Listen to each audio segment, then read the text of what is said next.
بدشگونی لینا یہ بہت سارے معاشروں میں اور تہذیبوں میں مروج تھا اور اب بھی مروج ہے، لیکن اسلام نے اس کی نفی کی ہے۔ بدشگونی کیا ہے؟ کسی دن کو، کسی جگہ کو، کسی شخص کو منحوس خیال کرنا۔ بعض لوگ جانوروں کے بولنے سے بدشگونی لیتے ہیں کہ الو بول پڑا ہے تو یہ کام ہم نے نہیں کرنا، بلی نے راستہ کاٹ دیا ہے تو یہ کام ہم نے نہیں کرنا۔ اسی طرح بعض اشخاص کو منحوس خیال کیا جاتا ہے کہ بعض لوگ منحوس ہیں۔ عموماً بعض خاندانوں کے اندر کسی عورت کو منحوس خیال کر لیا جاتا ہے اور پورے خاندان کے لوگ اس کے بارے میں یہ رائے قائم کر لیتے ہیں کہ یہ منحوسہ ہے، اور یہ اگر صبح صبح اس سے ملاقات ہو گئی تو پھر سارا دن خراب گزرے گا۔ تو یہ ایک تصور ہے بدشگونی کا جو ہماری معاشرت کے اندر پایا جاتا ہے۔ جاہلیت کے زمانے میں یہ ساری چیزیں موجود تھیں۔ آقا کریم علیہ السلام تشریف لائے تو آقا کریم علیہ السلام نے ان ساری چیزوں کی نفی کی اور اللہ پر توکل کرنا، اللہ پر بھروسہ کرنا سکھایا۔ علماء کی صحبت میں بیٹھنے والے لوگ کافی حد تک ان چیزوں سے بچے رہتے ہیں۔ عام لوگوں کی زندگیوں کے اندر یہ چیزیں موجود ہوتی ہیں۔ جاہل پیروں، ملنگوں اور یہ بنگیوں چرسیوں کے پاس بیٹھنے والے لوگوں کے اندر تو کوٹ کوٹ کے یہ ہندوانہ چیزیں رچی بسی ہوتی ہیں۔ اس لیے ہمیں شریعت بیضاء کے مطابق ہی اپنی زندگی گزارنی چاہیے اور اپنے نظریات شریعت سے لینے چاہیے۔ اہل علم کی صحبت میں بیٹھنے سے نور ملتا ہے اور حقیقی رستہ نصیب ہوتا ہے۔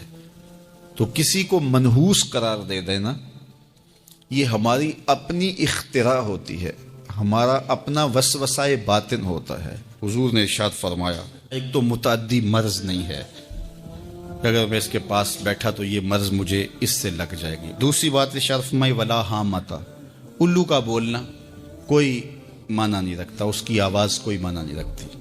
تیسری بات فرمائی اور نہ ہی ستاروں کی کوئی تاثیر ہے کہ فلاں ستارے کا یہ اثر ہے۔ اقبال کہتا ہے یہ ستارے میری قسمت پر کیسے اثر انداز ہوں گے جو خود افلاک میں زار و زبوں گھوم رہے ہیں۔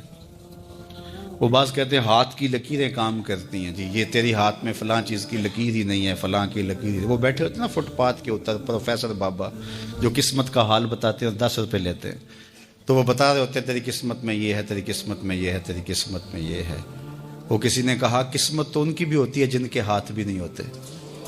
تو یہ لکیروں میں قسمت کو تلاش نہیں کیا جا سکتا۔ جب بچہ شکم مادر میں 120 دن کا ہوتا ہے، صحیح حدیث میں آتا ہے، فرشتہ اس کی عمر بھی لکھ جاتا ہے، اس کا رزق بھی لکھ جاتا ہے، اس کا شقی و سعید بھی ہونا لکھ جاتا ہے۔ لکھ دیا گیا، قلم اٹھا لیے گئے اور صحیفے خشک ہو گئے، اب کوئی نہیں لکھا جائے گا۔ تو جو شکم مادر میں لکھا گیا۔ اور چوتھی بات اللہ کے محبوب نے فرمایا کہ سفر کچھ نہیں ہے۔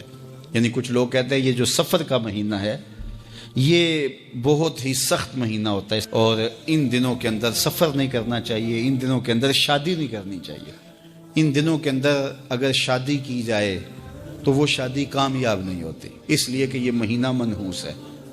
میں آپ کو بتاتا ہوں کہ اس سفر کے مہینے میں سیدنا علی کی شادی حضرت سیدہ فاطمہ سے ہوئی ہے۔ بتاؤ اس سے کامیاب کوئی شادی ہو سکتی ہے؟ کوئی کہتے ہیں جی اس مہینے میں اگر شادی ہو تو اولاد نہیں ہوتی۔ حضرت علی اور سیدہ فاطمہ کی شادی ہوئی ہے، حسن اور حسین پیدا ہوئے ہیں، ایسے کوئی بیٹے تو لاؤ زمانے میں۔ حضرت زینب رضی اللہ تعالی عنہا اور حضور کی شادی ماہ سفر المظفر میں ہوئی ہے۔ اس لیے ہمارے علماء اس کو خالی سفر کا مہینہ بولنے کے بجائے سفر الخیر یا سفر المظفر کے نام سے پکارتے ہیں، یعنی کامیابی کا مہینہ، خیر کا مہینہ۔ تو یہ محض لوگوں کی اختراعات ہیں۔ تو جس طرح باقی مہینوں میں شادی کرنے میں کوئی حرج نہیں، جب اپنے دل صاف رکھیں گے تو دل پھر آئینے کی مانند ہوگا۔ پھر اس آئینے میں دیکھیں گے تو پھر خیر ہی نظر آئے گی. تو جب آئینہ ہی دھندلا کر لیا تو پھر کیا دکھائی دے گا؟ اس لیے اپنے دل کو ستھرا کریں، اپنے دل کو پاک کریں، پھر اپنے دل کے آئینے میں تمہیں ہر کوئی اچھا ہی دکھائی دے گا نا. کس کو پتھر مارے ناصر کون پرایا ہے، دل کے شیش محل میں ایک ایک چہرہ اپنا لگتا ہے. تو پھر دل مصفا ہو گیا، دل مزکا ہو گیا، تو پھر جو ہے وہ پاکیزگی ہی پاکیزگی ہے، نور ہی نور ہے. خشیت الہی جب بندہ مومن کے اندر اتر آتی ہے تو پھر اس کا اندر سنورنے لگ جاتا ہے. جہاں کوئی کیمرہ نہیں ہوتا، جہاں کوئی ایجنسی نہیں ہوتی، جہاں کوئی دیکھنے والا نہیں ہوتا، وہاں یہ خوف طاری ہوتا ہے کہ میرا رب مجھے دیکھ رہا ہے. اور یہ تصور انسان کی زندگی کے اندر خیر لاتا ہے. خشیت الہی باطن کو نکھارتی ہے، سجدوں میں لذت پیدا کرتی ہے، رکوع اور قیام میں سرور پیدا کرتی ہے. یہ نیتوں کے اندر خلوص اور للہیت پیدا کرتی ہے. یہ تمہارے اعمال کے اندر حسن پیدا کرے گی. اگر اللہ کی خشیت باطن میں نہیں ہے تو کھوکھلے عمل ہوں گے، ریا ان پر مسلط ہو جائے گی، دکھلاوا آ جائے گا، عجب آ جائے گا. ہم تو نماز پڑھنے لگ جائیں تو بے نمازیوں کو حقیر سمجھنے لگ جاتے ہیں. وہ کیسی نماز ہے جس نے ہمیں تکبر میں مبتلا کر دیا، جس نے ہمارے دماغ میں غرور بھر دیا. ہمیں لوگ بونے بونے اور چھوٹے چھوٹے دکھائی دینے لگے اگر ہم نے جو ہے وہ چند سجدے کر لیے. لیکن وہ لوگ جو خشیت الہی کے نور میں پرورش پاتے رہے، وہ ساری زندگیاں عبادت میں گزارنے کے بعد پھر بھی روتے تھے پتہ نہیں ہماری باتیں بھی قبول ہوئی ہے کہ نہیں. حضرت سری سختی رضی اللہ تعالی عنہ دن میں کئی بار آئینہ دیکھتے تھے اور اپنے چہرے پہ ہاتھ پھیر کے دیکھتے تھے کہیں میرے گناہوں کے سبب سے میرا چہرہ سیاہ تو نہیں ہو گیا. حضرت جنید بغدادی کے سکے ماموں لگتے ہیں. فرماتے ایک دن حضرت سری سختی نے مجھے نصیحتیں کی. ایک نصیحت کی تو میرے پاؤں تلے سے زمین نکل گئی. کہنے لگے بیٹا جب میں مر جاؤں تو مجھے بغداد سے باہر دفن کرنا. تو میں نے کہا کہ حضرت لوگ تو بغداد میں دفن ہونے کو ترستے ہیں، تو آپ کہتے ہیں مجھے بغداد سے باہر دفن کرنا؟ تو حضرت سری سختی رضی اللہ تعالیٰ عنہ فرمانے لگے کہ اے جنید میں ڈرتا ہوں میری بدعمالیوں کی وجہ سے بغداد کی مٹی مجھے قبول کرنے سے انکار نہ کر دے. یہ وہ لوگ تھے تتجافا جنوبہم عن المضاجع، جن کی کروٹیں خوف و طمع میں بستروں سے الگ رہتی تھی اور اللہ کو پکارا کرتے تھے. راتوں کی تنہائیوں میں اٹھ کے راتوں کو آباد رکھا کرتے تھے. حضرت شیخ سعدی نے لکھا ہے کہ مطاف میں ایک شخص کنکروں پہ پیشانی رکھ کے رو رہا ہے اور کیا کہتا ہے، اللہ مجھے معاف کر دے نہیں تو قیامت کے دن نابینا اٹھانا، تیرا کیا تیرے بندوں کا سامنا نہیں کر پاؤں گا. اتنے درد سے روتا ہے کہ سینے میں دل ڈولتے ہیں. ایک شخص تو اپنا طواف چھوڑ کے اس کے پاس کھڑا ہو گیا، اس کی پشت پہ ہاتھ پھیرنے لگا، حوصلہ رکھ اللہ بڑا کریم ہے، حوصلہ رکھ اللہ بڑا رحیم ہے، اور اس کو تسلی دینے لگا. اور وہ اتنے درد سے روتا ہے، اس کی چیخیں سنی نہیں جاتی، مطاف کے کنکروں پہ اس کے آنسو گرتے ہیں اور کہتا ہے اے اللہ مجھے معاف کر دے نہیں تو نابینا اٹھانا، تیرا سامنا تو بڑی دور کی بات، تیرے بندوں کا سامنا نہیں کر پاؤں گا. تو اس شخص نے طواف چھوڑ دیا اور اس کو تسلی دینے لگا. تھوڑی دیر کے بعد وہ شخص جانے لگا، چہرے پہ اس نے پردہ اڑا ہوا تھا. تو اس شخص کو تجسس تھا کہ میں دیکھوں یہ کون ہے جو اتنے درد سے روتا ہے اور اس کو سمجھاؤں کہ اللہ بڑا کریم ہے. تو وہ اس کے پیچھے چل پڑا. تو جب اس شخص نے نقاب سے پردہ اٹھایا تو اس شخص کی چیخیں نکل گئی، فائزہ ہوا الشیخ عبد القادر جیلانی. تو یہ زاروں کے تار رونے والا شیخ عبد القادر جیلانی تھا. آج پیر کہتا ہے کہ میں تمہیں بخشوا دوں گا، ضمانت فراہم کر رہا ہے. یہ حضرت غوث اعظم رضی اللہ تعالیٰ عنہ یہ خشیت، یہ عاجزی، یہ نیاز مندی اللہ کے حضور پیش کر رہے ہیں. جب تک خشیت کا یہ عالم بندے کو اوپر طاری نہیں ہوتا اتنی دیر تک اس کے عمل اس کے اندر عجز پیدا نہیں کریں گے، عجب پیدا کریں گے، ریاکاری پیدا کریں گے، تصنع پیدا کریں گے. وہ لوگوں کو حقیر سمجھنے لگ جائے گا. اور اس کائنات میں اس سے بڑا کیا جرم ہو کہ کوئی کسی کو حقیر سمجھے. تو کسی کو حقیر مت سمجھو. اپنے اعمال کا کیا یقین ہے کہ وہ قبول ہوئے ہیں کہ نہیں ہوئے.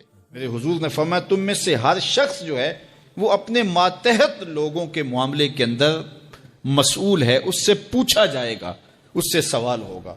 آپ اگر ایک باپ ہیں تو 8 4 5 بچے آپ کے زیر کفالت ہیں، تو ان کے معاملات کے آپ ذمہ دار ہیں۔ اگر آپ ٹیچر ہیں تو شاگردوں کے معاملات کے ذمہ دار ہیں۔ اگر آپ ایک فیکٹری بنائی ہے اور 200-300 لوگ وہاں کام کر رہا ہے، تو جتنی آپ کی ذمہ داریاں جو ہے وہ بنتی ہیں تو ان کو وہاں آپ نبھائیں گے۔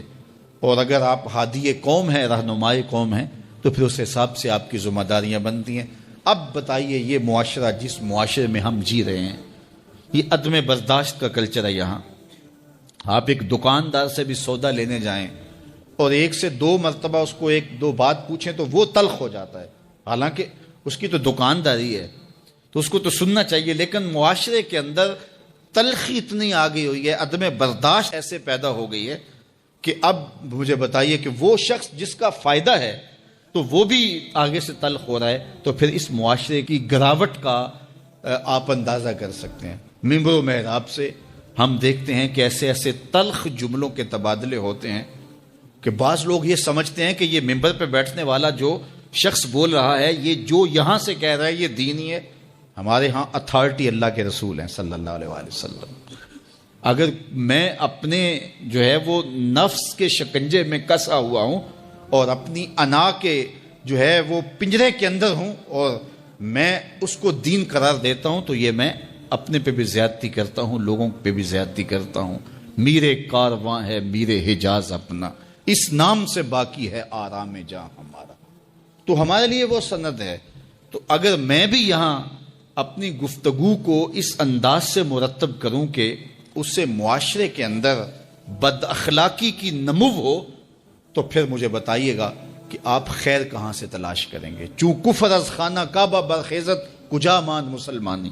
ایک فارسی شاعر نے کہا کہ جب کعبے سے کفر کھڑا ہو جائے تو پھر مسلمانی آپ کہاں سے تلاش کریں گے؟ ممبر و محراب جس کی ذمہ داری ہی حسن اخلاق سکھانا تھا، تو اس کی ذمہ داری جو تھی اس کے برعکس وہ کام کر رہا ہے۔ جس کا کام تزکیہ قلوب تھا، تصفیہ باطن تھا، اب وہ سالکین کا تصفیہ کرنے کی بجائے ان کی جیبیں صاف کرنے کے چکر میں ہے کہ تمہارا دل تو صاف نہیں کر سکتا، تمہاری جیب صاف کر دوں گا۔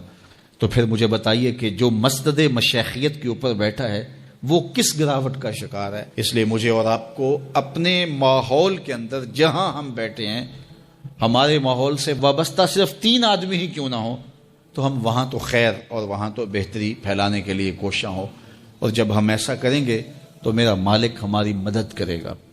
تو یہ وہ نمایاں چیزیں ہیں ہمارے دین کی، حسن اخلاق اور حیا۔ اب دور موجود کے اندر حیا کا جوہر لٹ گیا، اور پھر ہمارا الیکٹرانک میڈیا، پھر اس کے بعد اب سوشل میڈیا کی قیامت جو ہمارے اوپر ٹوٹ پڑی، اس نے خلوتوں کو بھی پاکیزہ نہیں رہنے دیا۔ تو حیا کا حقیقی جوہر موجود ہوگا تو پھر خلوت ناپاکیزہ نہیں ہو سکتی، پھر خلوت کے اندر بھی روشنی اور اجالا اور چراغاں ہی رہے گا۔ تو ایک تو ہم نے اپنی اور اپنی نسل اور اپنے جو بھی جن کا ذمہ ہمارے ذمہ لگایا گیا ہے، ان کو حیا کی اس دولت کے ماحول کو فراہم کرنا ہے، اور دوسرا ہم کبھی بھی اپنی اولاد سے، اپنے شاگردوں سے، اپنے حلقہ احباب سے، اپنے دوستوں سے کبھی بھی بدخلقی کی بدبو اور نفرت کو کبھی بھی پھیلنے نہ دیں۔ جس سے آپ کا اختلاف بھی ہے اس کے ساتھ بھی اس نے سلوک کرنے کی تلقین کی گئی ہے۔ وَجَادِلْهُمْ بِالَّتِي هِيَ أَحْسَنُ، حالانکہ مجادلہ ہے ان سے، لیکن یہاں حسن نہیں کہا۔ طلباء موجود ہیں، احسن اس میں تفضیل کا صیغہ ہے، سپرلیٹو ڈگری، یعنی آپ جس سے مجادلہ بھی کریں تو اس میں صرف حسن ہی نہیں ہے بلکہ احسن، یعنی اس سے مجادلے میں بھی تمہارا انداز اتنا خوبصورت ہو کہ دل مو لینے والا ہو۔ تو دور موجود کے اندر جہاں ہم اپنے ہمسایوں سے، رشتہ داروں سے، اپنے ملنے والوں سے، معاشرے میں، چلتے ہوئے بازار میں، گزرگاہوں میں لوگوں کے ساتھ رویے، تلخ جملے اور جو ہمارا انداز تکلم ہوتا ہے، یہ ہمارا دین کیا کوئی بھی صائب معاشرہ اس کی اجازت نہیں دیتا۔ اس لیے ہم خوبصورتی کو اپنا شعار زندگی بنائیں اور اپنے رویوں میں جمال پیدا کریں، رویوں میں خوبصورتی پیدا کریں، تاکہ ہماری بولی روحوں کے اندر اترے اور من میں روشنیوں کا ساماں کرے۔ حضرت ابو ذر رضی اللہ تعالی عنہ سے مروی ہے، کہتے ہیں کہ رسول کریم نے مجھے ارشاد فرمایا، اے ابو ذر، تو جہاں بھی ہو رب سے ڈرتے رہنا، اور جب تجھ سے گناہ ہو جائے تو گناہ کے بعد نیکی کرنا، وہ نیکی گناہ کو مٹا ڈالے گی، اور لوگوں کے ساتھ حسن اخلاق سے پیش آنا۔ تو کس قدر تاکید فرمائی اور بار بار ہمیں اس بات کا حکم دیا گیا۔ آپ لوگوں سے الگ تھلگ ہو جاتے ہیں کہ لوگوں کے رویے تلخ ہو گئے ہیں۔ آج جس دور سے ہم گزر رہے ہیں تو آپ رشتہ داریوں میں دیکھ لیجئے، ہمسائیگیوں میں دیکھ لیجئے، حتیٰ کہ ہمیں ممبر و محراب سے بھی نفرتوں کے سبق ملتے ہیں۔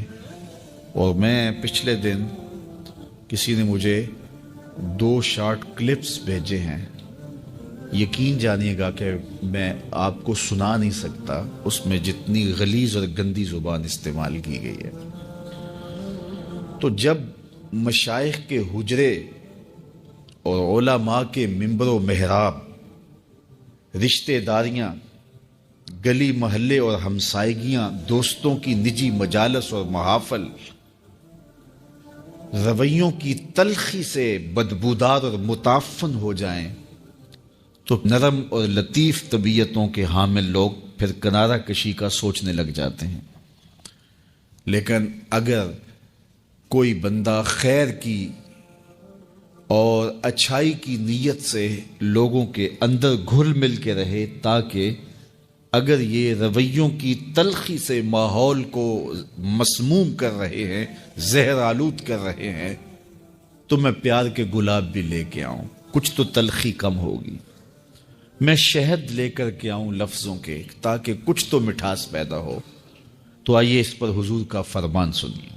وہ مسلمان جو لوگوں کے اندر مل جل کے رہتا ہے اور ان کے رویوں کی تلخیاں محسوس کرتا ہے اور اس پہ صبر کرتا ہے، وہ معاشرت چھوڑ کے بھاگ نہیں جاتا، وہ ان کی اذیتوں کو، ان کی جانب سے آنے والی تکلیفوں کو گوارا کرتا ہے، وہ اس مومن سے بہتر ہے جو برداشت کرنے کی سکت نہیں رکھتا اور کنارہ کش ہو جاتا ہے کہ یہ زہر آلود ماحول میرے موافق نہیں ہے، تو وہ ایک گوشے میں بیٹھ جاتا ہے اور لوگوں سے الگ ہو جاتا ہے اور مخالطت نہیں کرتا۔ تو فرمایا اس سے وہ بہتر ہے جو معاشرے کے اندر رہ کے تکلیفیں گوارا کر لیتا ہے، لیکن اپنے پیار کی خوشبو سے ماحول کو معطر کرنے کی کوشش میں لگا رہتا ہے۔ چونکہ اگر سارے لوگ الگ ہو جائیں کہ یہاں تو پگڑیاں اچھلتی ہیں، عزتیں اچھالی جاتی ہیں، یہ اذیتوں اور تکلیفوں کا ماحول ہے، زبانیں زہر اگلتی ہیں، چنگارے نکلتے ہیں لوگوں کے منہوں سے، تو پھر میں کنارہ کشی اختیار کر لیتا ہوں، اور وہ بالکل تنہا اور کنارہ کش ہو جاتا ہے کہ رشتہ داروں کی زبان پکڑی نہیں جا سکتی، ہمسایوں کی زبان روکی نہیں جا سکتی، معاشرت کے اندر عدم برداشت ہے اور لوگوں کے لہجوں کے اندر زہر گھلا ہوا ہے، ممبر و محراب سے بھی خیر کی آوازیں سننے کو نہیں ملتی، تو اب میں کیا کروں، میں الگ ہو جاتا ہوں۔ تو پھر سارے لوگ الگ ہو جائیں گے تو پھر یہ گٹر اس کو صاف کون کرے گا؟ تو وہ مومن جو کہتا ہے کوئی بات نہیں، میں لوگوں کے اندر رہتا ہوں، تکلیفیں برداشت کروں گا اور میں اپنے حصے کا کام کرتا رہوں گا، آمنہ کے لال نے فرمایا کہ وہ افضل ہے اس سے جو کنارہ کش ہو گیا۔ ہاں، اگر کوئی ایسا شخص ہے کہ جو اتنا کمزور ہے کہ وہ سمجھتا ہے کہ کہیں میں یہاں اپنے آپ کو بچا ہی نہیں پاؤں گا تو میں بھی ان کا ایک فرد بن جاؤں گا، تو پھر اس کے لیے ہے کہ وہ کنارہ کشی اختیار کر لے۔ لیکن اللہ نے جس کو اتنی ہمت دی ہے کہ وہ تمیز کر سکتا ہے اچھائی اور برائی کی، اور خیر اور شر کا امتیاز کرنے کی اللہ نے اس کو طاقت دی ہے، تو وہ کوشش کرے کہ لوگوں کے اندر اچھائی کی قدروں کو بحال کیا جائے اور لوگ ایک پاکیزہ معاشرت کی طرف بڑھے۔ مسلکی یا باہمی الجھاؤ